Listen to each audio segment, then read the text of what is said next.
Hello friends, welcome to Khaja blogs. అందరికీ నమస్తే friends.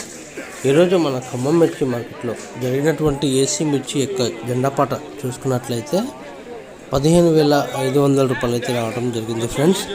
అంటే నిన్నటితో పోల్చుకున్నట్లయితే 100 రూపాయలు ఇంకా తగ్గిందని చెప్పుకోవచ్చు. నిన్న చూసుకున్నట్లయితే 15,600 రూపాయలకైతే ముగించాం.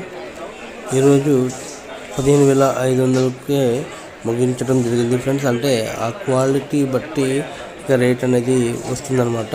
ఆ క్వాలిటీ మంచి బెస్ట్ క్వాలిటీ ఉన్నట్లయితే రేట్ కూడా హైకానే వెళ్ళిపోతుంది. లేదు కొంచెం క్వాలిటీ కొంచెం డల్గా ఉన్నట్లయితే ఆ రేట్ అనేది కొంచెం డౌన్ అవ్వటం అయితే జరుగుతుంది ఫ్రెండ్స్. అది మన అందరికీ తెలిసిన విషయమే.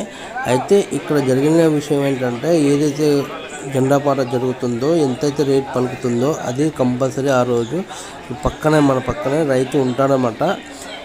జెండాపాటలు కూడా రైతు ఉంటాడు. రైతు ఒప్పందం ప్రకారంగానే ముందుకు నడుస్తుంది. రైతును అడిగిన తర్వాతనే ఈ జెండాపాట అనేది ముగించడం జరుగుతుంది 3 బార్ అని చెప్పేసి. ఒకవేళ రైతుకి ఈ రేటు నచ్చకపోతే అక్కడ నుండి ఆపేస్తారనమాట. ఆపేసి వేరే చేసుకుంటారు. సో రైతుకి ఇష్టపూర్వకంగానే నడుస్తుంది కాబట్టి మన ఖమ్మం మిర్చి మార్కెట్కి ఎటువంటి ఇబ్బంది లేదు. వచ్చినటువంటి రైతులకు కూడా ఎవరికి ఎటువంటి ఇబ్బంది లేదు. సో అందరూ కూడా ఒక సమానంగానే, అంటే ఎవరికైతే ఏ క్వాలిటీ ఉందో ఆ క్వాలిటీ ప్రకారంగానే జెండాపాట అయితే నడుస్తూ ఉంటుందన్నమాట.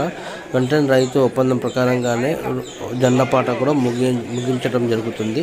సో ఇంకోటి ఏంటంటే, మన ఖమ్మం మిర్చి మార్కెట్ ఉన్నటువంటి గొప్ప విషయం ఏంటంటే, పక్కన ఉన్నటువంటి మన వరంగల్ కానివ్వండి, గుంటూరు మిర్చి మార్కెట్ కానివ్వండి, ఈ రెండింటి కన్నా కూడా మన ₹1 మన ముందంజలోనే ఉంటుంది. కనుక మనకు ఖమ్మం మిర్చి మార్కెట్కి మంచి పేరుంది. అదేవిధంగా చుట్టుపక్కల ఉన్నటువంటి నల్గొండ జిల్లా, సూర్యాపేట జిల్లా, మహబూబాబాద్ జిల్లా నుండి కూడా మన ఖమ్మం మిర్చి మార్కెట్ అయితే రావడం జరుగుతుంది ఫ్రెండ్స్. మీ అందరికీ ఇచ్చిన రిక్వెస్ట్, వీడియో నచ్చినట్లయితే లైక్ చేయండి, షేర్ చేయండి, కామెంట్ చేయండి. ప్రతి ఒక్కరు మన ఛానల్ని సబ్స్క్రైబ్ చేసి సపోర్ట్ చేయండి. Thank you very much.